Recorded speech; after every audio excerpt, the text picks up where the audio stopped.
미션 let's go 저 건물을 찾으러 Hai teman-teman semua, welcome to my video.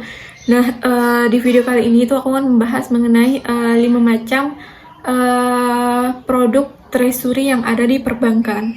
Nah, kalau gitu langsung aja yuk.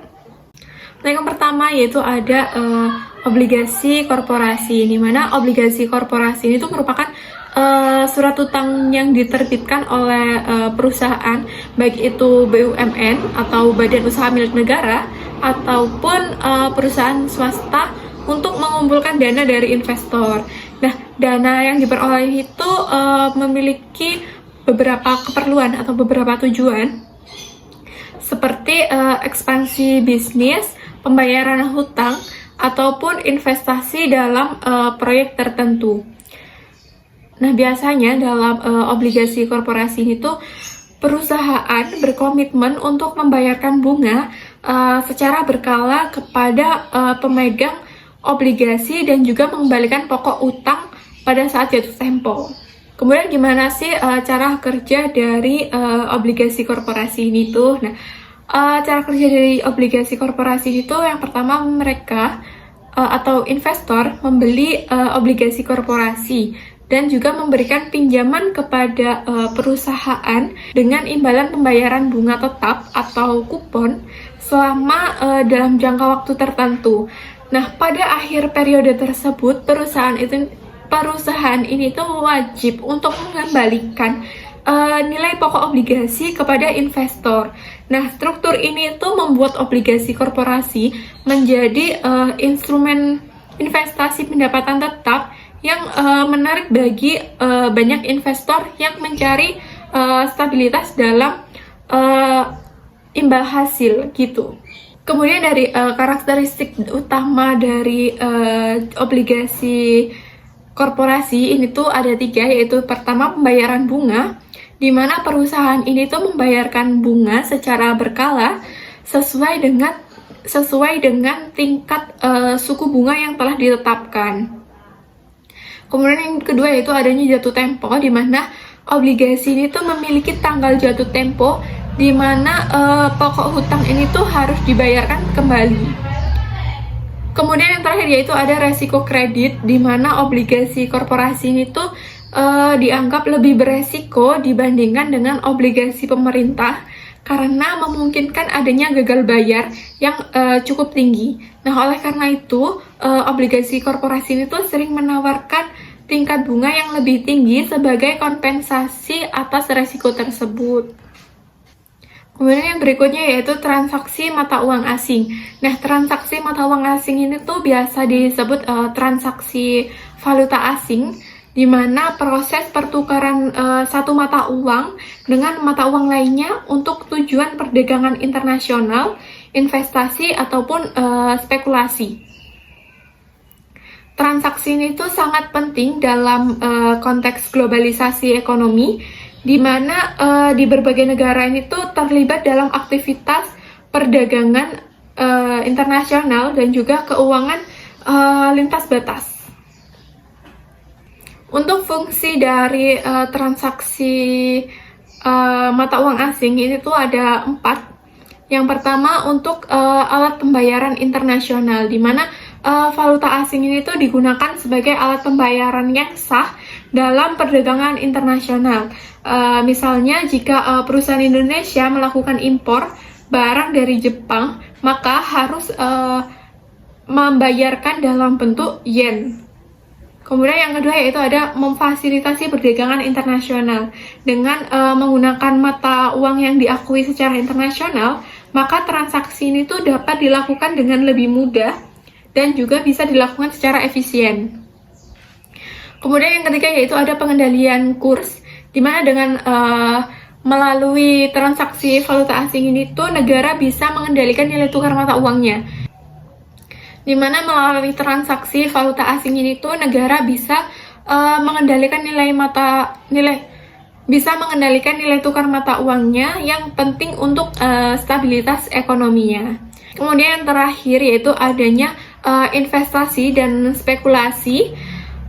investor dapat melakukan transaksi valuta asing untuk mendapatkan keuntungan dari fluktuasi nilai tukar mata uang yang ada di pasar. Kemudian untuk jenis-jenis dari transaksi mata uang asing ini tuh ada 3. Yang pertama yaitu ada transaksi spot, di mana merupakan transaksi yang dilakukan dengan serah terima mata uang secara langsung dalam waktu 2 hari kerja. Nah, ini tuh merupakan bentuk transaksi yang paling umum dan paling sering dilakukan oleh baik individu maupun perusahaan. Kemudian yang kedua yaitu ada transaksi forward, di mana dalam jenis transaksi ini tuh kontrak yang dibuat untuk membeli ataupun menjual mata uang asing pada harga yang telah disepakati untuk penyelesaian di masa depan. Ini tuh sering digunakan oleh perusahaan untuk melindungi perusahaannya dari fluktuasi nilai tukar. Kemudian yang terakhir yaitu ada transaksi swap, di mana transaksi swap ini tuh merupakan kombinasi dari transaksi spot dan juga transaksi forward yang kedua pihaknya ini tuh setuju untuk menukarkan mata uang pada satu titik waktu yang kemudian akan menukarkan kembali pada waktu yang telah disepakati di masa depan. Kemudian yang berikutnya yaitu adalah cross currency swap. Nah, cross currency swap ini tuh merupakan transaksi keuangan yang melibatkan pertukaran arus kas antara dua pihak dalam dua mata uang yang berbeda juga. Nah, transaksi ini tuh biasanya dilakukan untuk mengelola resiko nilai tukar dan juga suku bunga, serta juga untuk memfasilitasi kebutuhan pendanaan dalam mata uang yang berbeda. Di cross currency swap ini tuh dua pihak tersebut itu sudah sepakat untuk menukarkan pokok dan juga bunga secara periodik dalam jangka waktu yang telah ditentukan untuk mencangkup suku bunga tetap ataupun mengambang. Kemudian untuk cara kerja dari cross currency swap itu yang pertama yaitu melakukan pertukaran pokok, di mana pada awal transaksi kedua belah pihak ini tuh menukarkan jumlah pokok dalam mata uang yang telah disepakati. Misalnya pihak A memberikan USD kepada pihak B, sementara pihak B ini tuh memberikan rupiah kepada pihak A. Kemudian yang kedua yaitu pembayaran bunga. Di mana selama jangka waktu kontraknya masing-masing pihak ini tuh membayarkan bunga kepada satu sama lain berdasarkan suku bunga yang telah disepakati. Nah, pembayaran ini tuh bisa berupa suku bunga tetap ataupun mengambang. Kemudian yang terakhir itu adanya pertukaran kembali pokok, di mana pada saat akhir periode kontrak ini tuh kedua belah pihak ini tuh bisa menukarkan kembali pokok yang sesuai dengan nilai tukar yang ditetapkan pada awal kontrak, seperti itu. Kemudian yang berikutnya yaitu interest rate swap, di mana interest atau bisa disebut IRS ini tuh merupakan transaksi keuangan di mana dua pihak sepakat untuk menukarkan arus kas yang berkaitan dengan suku bunga dari pinjaman atau investasi yang mereka miliki. Nah, dalam IRS ini tuh kedua belah pihak ini tuh biasanya memiliki mata uang yang sama, akan tetapi menggunakan tingkat suku bunga yang berbeda.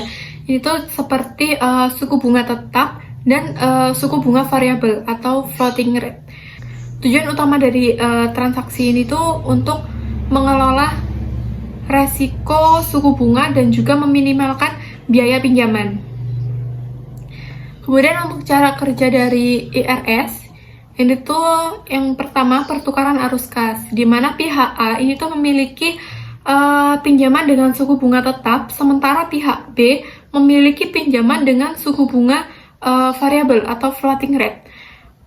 Kemudian mereka berdua, kedua belah pihak ini tuh memiliki kesepakatan di mana pihak A akan membayarkan bunga tetap kepada pihak B dan juga pihak B akan membayarkan bunga variabel kepada pihak A. Kemudian yang kedua itu ada jadwal pembayaran, di mana pembayaran bunga itu dilakukan secara berkala sesuai dengan jadwal yang telah disepakati. Nah, misalnya setiap 3 bulan atau 6 bulan sekali. Nah, yang terakhir itu pengembalian pokok, di mana pada akhir periode ini tuh pokok hutangnya itu tidak dipertukarkan, sehingga hanya selisih antara pembayaran bunga yang dibayarkan. Kemudian yang berikutnya yaitu ada obligasi pemerintah, di mana obligasi pemerintah ini merupakan surat hutang yang diterbitkan oleh pemerintah suatu negara untuk mengumpulkan dana yang digunakan untuk membiayai proyek-proyek publik, menutupi defisit anggaran, dan juga mendukung pembangunan infrastruktur.